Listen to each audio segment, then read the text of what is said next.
A gente está aqui na entrevista especial da HSM Management sobre inteligência artificial e eu falei num vídeo anterior da pergunta de $1 milhão, que é o que ia acontecer com as pessoas.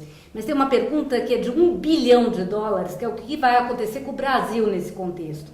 Porque o Brasil a gente sente assim que perdeu o bonde da informatização e agora tem um foguete indo para Marte, que é esse da inteligência artificial, e a gente não sabe se o Brasil consegue não perder esse foguete. Então eu vou perguntar para os dois especialistas que estão aqui conosco, professor Wagner Sanches da FIAP, professor Márcio Júnior da Universidade Positivo, para entender o que eles acham, né? Vamos ver se eles vão nos acalmar ou vão nos deixar mais tensos em relação a essa questão. E o Brasil?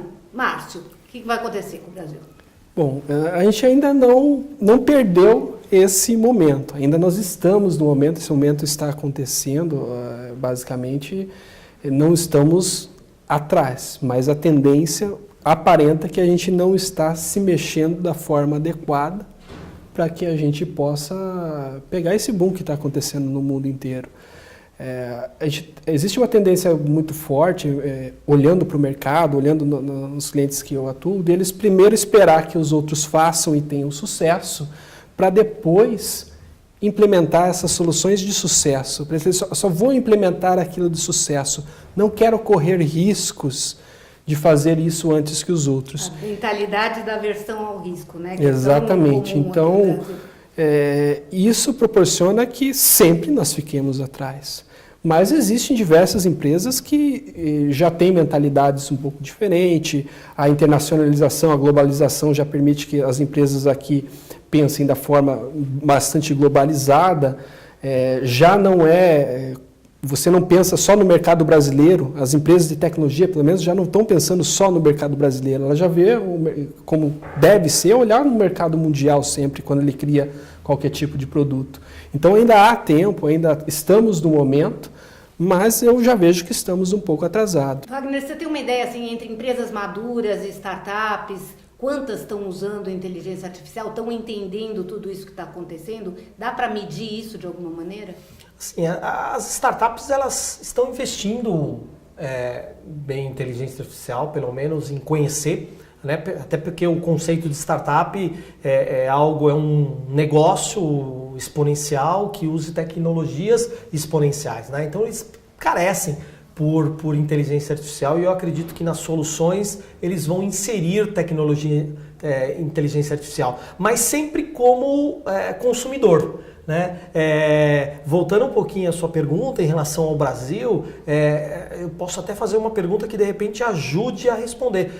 Quais são os grandes players hoje que estão investindo fortemente em inteligência artificial? Temos um Brasil em desenvolver, em prover inteligência artificial. Né? Temos alguma empresa brasileira? Fica a pergunta. Né? Então acho que isso mostra muito para onde a gente vai, ou seja... Não temos, desculpa te interromper, não temos nem centro de inovação, por exemplo, esses clusters. Temos pesquisas isoladas, centros de inovações, mas assim, em linhas gerais, o Brasil, né, a gente teria que passar por uma reinvenção do sistema educacional. Né?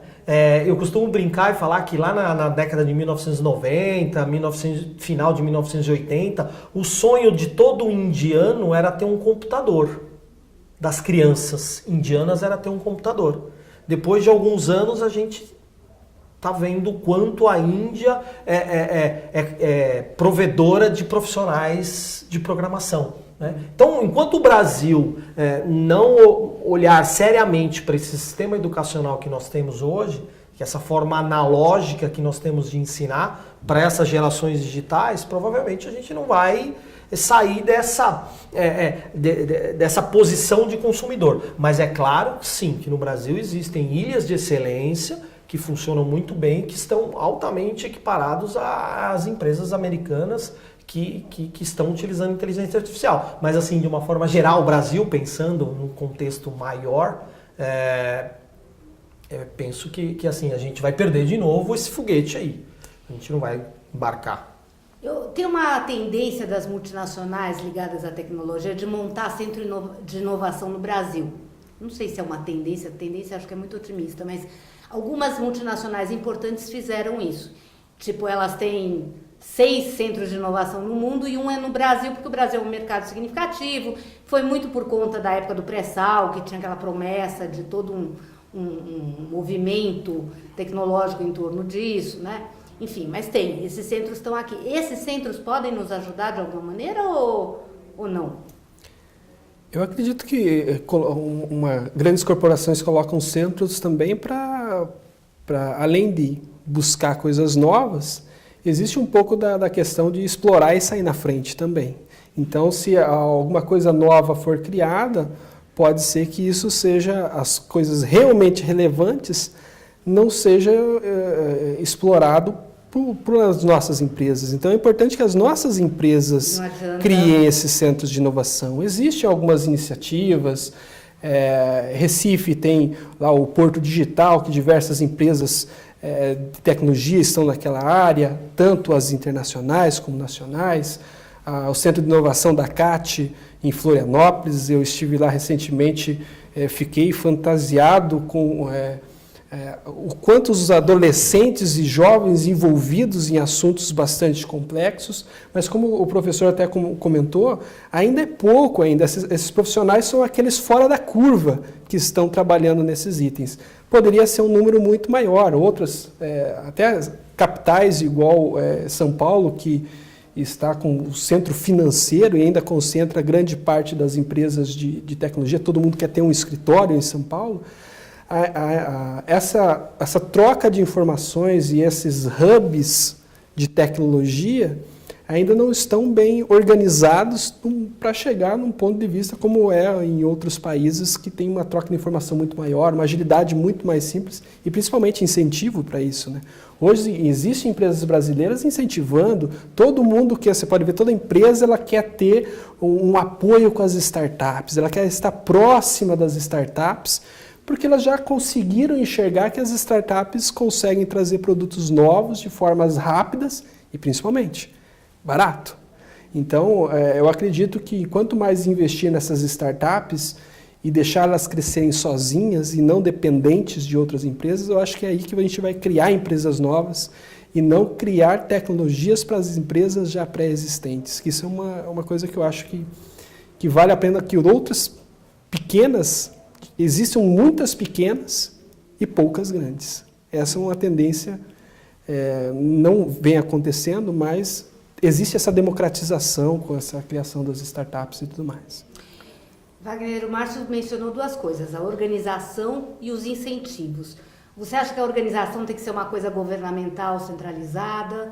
Os incentivos têm que ser incentivos governamentais ou o mercado mesmo regula isso de alguma maneira? Não, eu acho que assim, se tivesse um incentivo, de fato, um investimento público, né, por que não a gente não ter um Vale do Silício?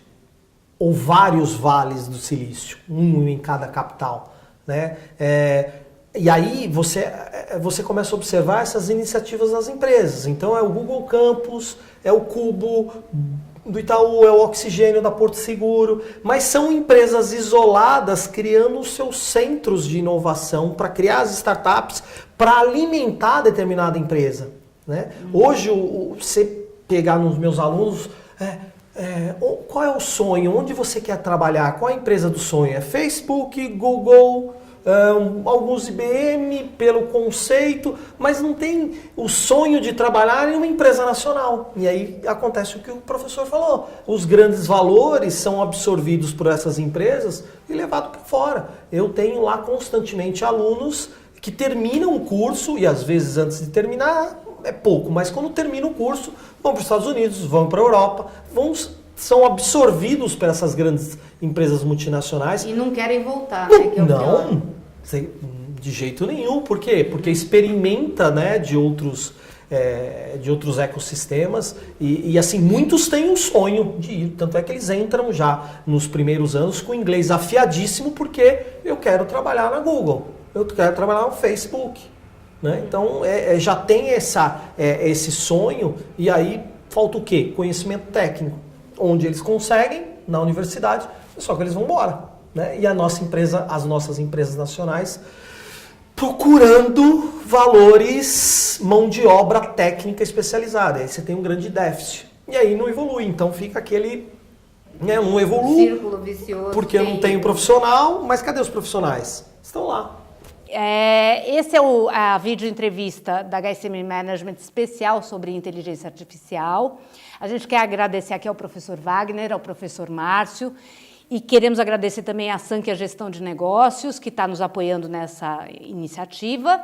E vamos continuar, temos mais um vídeo para falar de medo, inteligência artificial e medo. Aguardem.